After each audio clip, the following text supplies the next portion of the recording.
नमस्कार, मैं doctor Rupa Manglani, associate professor political science department में।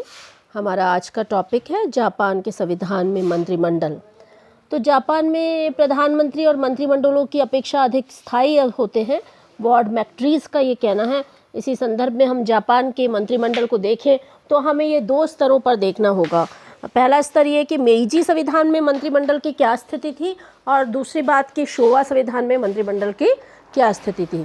तो दोनों को ही अगर हम देखें तो मेइजी संविधान के अंतर्गत कैबिनेट और प्रधानमंत्री शब्द का कहीं भी प्रयोग ही नहीं किया गया था, और 1889 में इस मेइजी संविधान को लागू किए जाने के 4 साल पहले ही सम्राट ने एक अध्यादेश के अनुसार कैबिनेट की स्थापना की थी, और संविधान ने भी एक प्रकार से उसे मान्यता दी थी। तो जापान के मेइजी संविधान के अनुच्छेद 55 में केवल यही कहा गया था कि राज्य के विभिन्न मंत्री होंगे जो सम्राट को परामर्श देंगे और उसके लिए उत्तरदायी होंगे। तो मंत्रियों की नियुक्ति सम्राट के द्वारा की जाती थी और वो सम्राट के प्रति ही उत्तरदायी होते थे। इस प्रकार मेइजी संविधान के अंतर्गत कैबिनेट मुख्य प्रशासनिक संस्था नहीं थी, बल्कि कैबिनेट एक मंत्रणा देने वाली, परामर्श करने वाली संस्था या एक समिति मात्र थी। सारी कार्यपालिका सत्ता केवल और केवल सम्राट में निहित थी और मंत्री उसके परामर्शदाता मात्र थे। परामर्शदाता का मतलब है सलाहकार। तो हमने पिछले टॉपिक में मेइजी संविधान के तहत सम्राट की शक्तियों को देखा। हमने देखा कि सम्राट सर्वे सर्वा होता था। तो क्योंकि सम्राट सर्वे सर्वा होता था तो कैबिनेट का तो प्रावधान था, लेकिन जो कैबिनेट है उसकी स्थिति कैसी थी? केवल सलाह देने की, परामर्श देने के लिए। और कैबिनेट अल्टीमेटली किसके प्रति उत्तरदायी थी? केवल और केवल सम्राट के प्रति। अच्छा, दूसरी बात ये कि मेइजी संविधान में मंत्रियों के लिए डाइट का सदस्य, डाइट मतलब जापान की संसद, डाइट का सदस्य होना और डाइट के बहुमत दल से संबंधित होना ज़रूरी नहीं था, क्योंकि डाइट के प्रति उनका उत्तरदायित्व ही नहीं था। हम जानते हैं कि जापान की संसद को डाइट कहते हैं। तो मंत्रिमंडल का उत्तरदायित्व सम्राट के प्रति था और जापान की संसद यानी डाइट के प्रति नहीं था।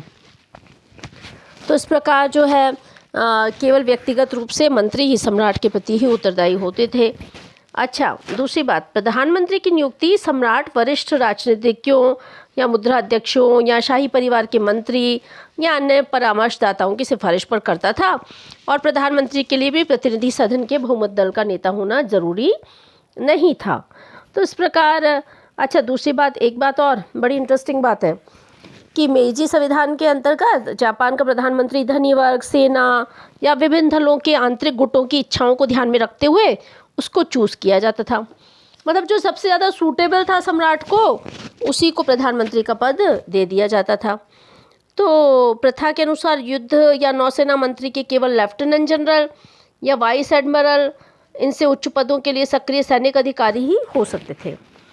वस्तुतः यद्यपि ये सारे मंत्री प्रधानमंत्री द्वारा छांटे जाते थे, लेकिन सम्राट तथा उच्च सैनिक अधिकारियों के परामर्श पर ही मंत्रियों की नियुक्ति होती थी, और कभी कभी सैनिक अधिकारी अपने प्रतिनिधियों को मनोनीत कर देते थे कि भाई इसे जो है कैबिनेट का मंत्री बना दो, सदस्य बना दो।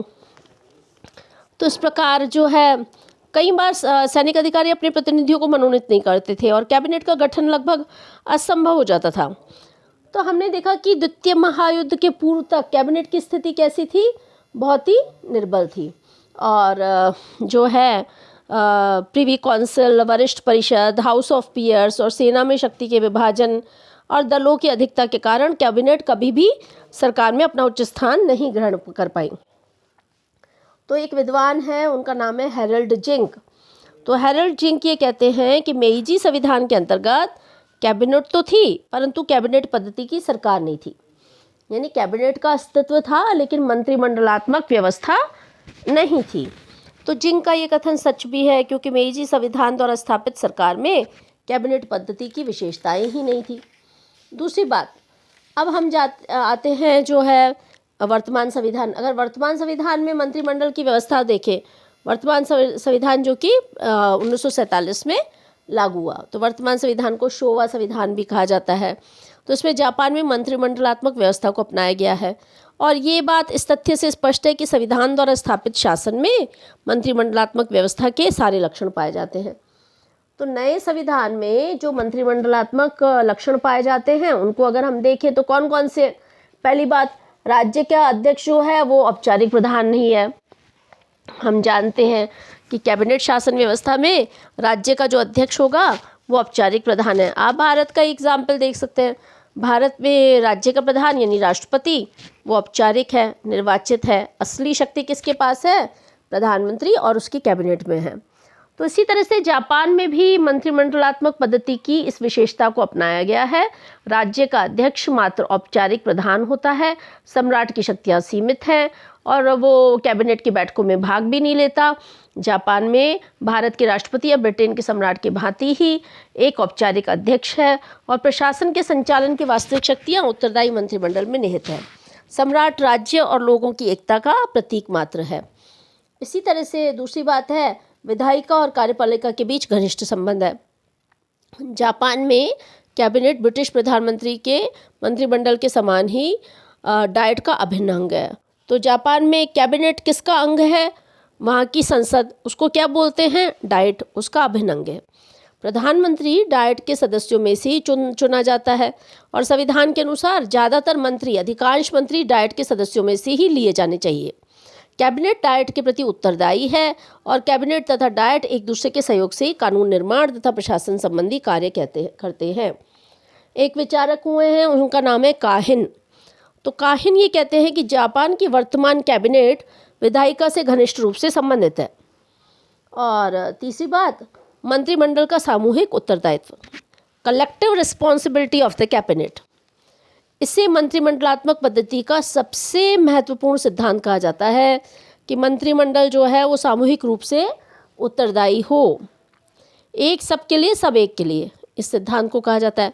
तो मेइजी संविधान के अंतर्गत इस सिद्धांत की पूरी तरह से अवहेलना की गई थी। जो जापान का पुराना संविधान, जिसको मेइजी संविधान भी कहते हैं, उसमें तो इसकी अवहेलना की गई थी। लेकिन जो नया संविधान 1947 में जो लागू हुआ उसमें ये स्वीकार किया गया है।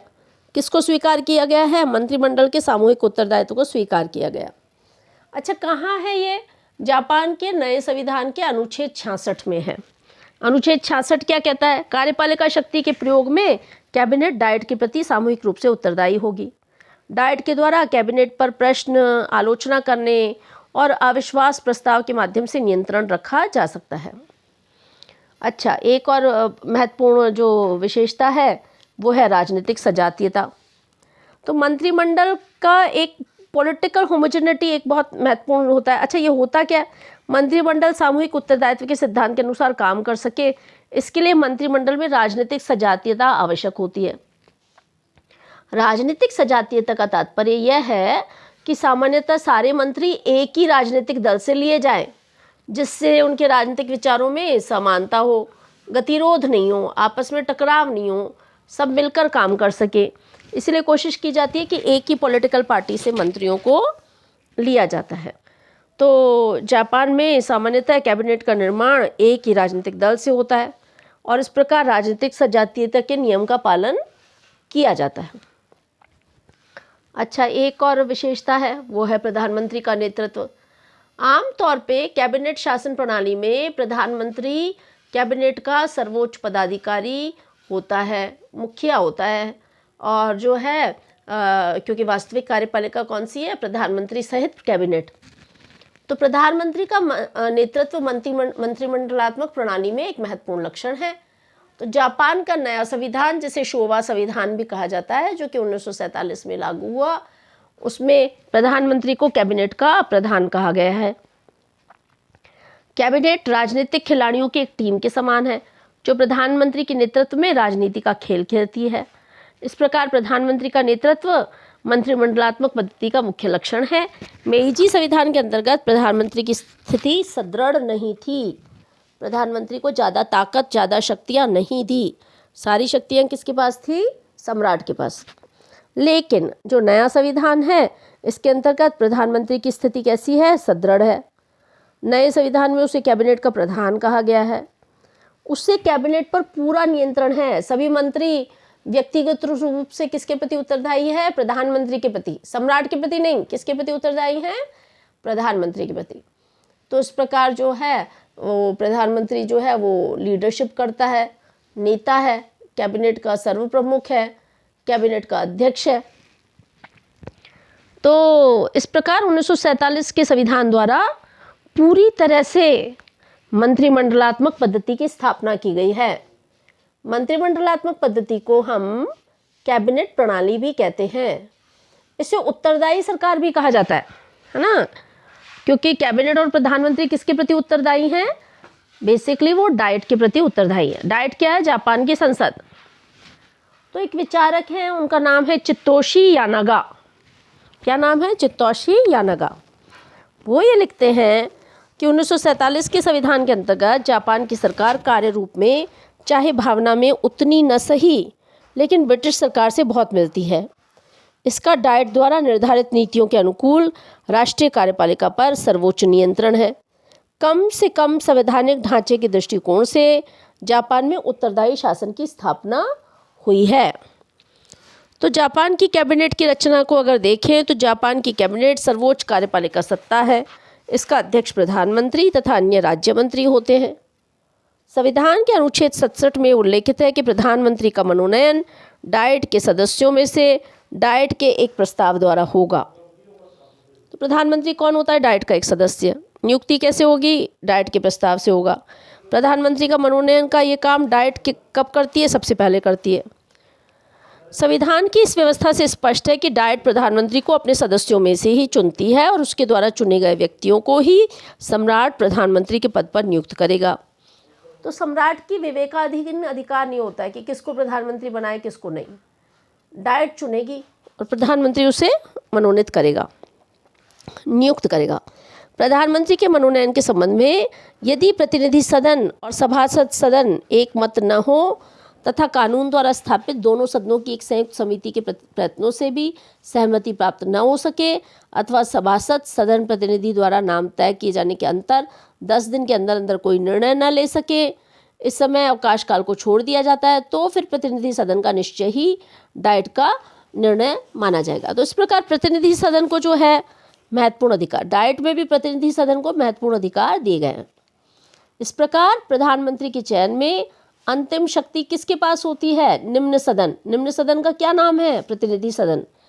जापान के डाइट में 2 सदन हैं, प्रतिनिधि सदन और सभासद सदन। तो संविधान में व्यवस्था स्पष्ट है कि प्रधानमंत्री के चयन में सम्राट अपने स्वविवेक का प्रयोग नहीं कर सकता। प्रधानमंत्री की नियुक्ति के पश्चात अन्य मंत्री नियुक्त किए जाते हैं, लेकिन उनकी नियुक्ति में भी डाइट के निर्देशन की आवश्यकता नहीं होती। अन्य मंत्रियों का चयन कौन करता है? प्रधानमंत्री खुद करता है। इस संबंध में वो क्या करता है? 2 बातों का ध्यान रखता है। पहली बात, कम से कम आधे मंत्री डाइट के मेंबर हों, ये जरूर हो। और दूसरा, सभी मंत्री असैनिक हो, सैनिक नहीं हो, असैनिक हो। व्यवहार के अंतर्गत मंत्रिमंडल में अलग अलग प्रदेशों, समुदायों और दलीय गुटों का उचित प्रतिनिधित्व होता है। इस प्रकार हमने देखा कि जापान में संसदीय शासन व्यवस्था है और वहाँ मंत्रिमंडल का नियुक्ति कैसे होती है। अच्छा, मंत्रिमंडल के कितने सदस्य हो इसके बारे में संविधान मौन है। अतः कैबिनेट के आकार का स्वरूप का निर्धारण प्रधानमंत्री ही करता है। मंत्रियों और विभागों की संख्या में समय समय पर परिवर्तन होता रहता है। तो इस प्रकार हमने देखा कि जापान की मंत्रिमंडल का गठन कैसे होता है और प्रधानमंत्री का गठन कैसे होता है। बहुत ही महत्वपूर्ण टॉपिक है। आप इसको पढ़ें और देखें कि पुराने संविधान में कैबिनेट की स्थिति क्या थी, नए संविधान में क्या थी, संसदीय शासन व्यवस्था के कौन कौन से तत्व हैं, मंत्रिमंडलात्मक प्रणाली कैसे अपनाई गई है, मंत्रियों का चयन कैसे करता है। इन सब चीज़ों को तैयार कीजिए और इसमें अपन कोई दिक्कत होती है तो जब हम मिलेंगे तो इस पर चर्चा करेंगे। अपना ध्यान रखें और अपने परिवारजनों का भी ध्यान रखें। Thank you so much. All the best.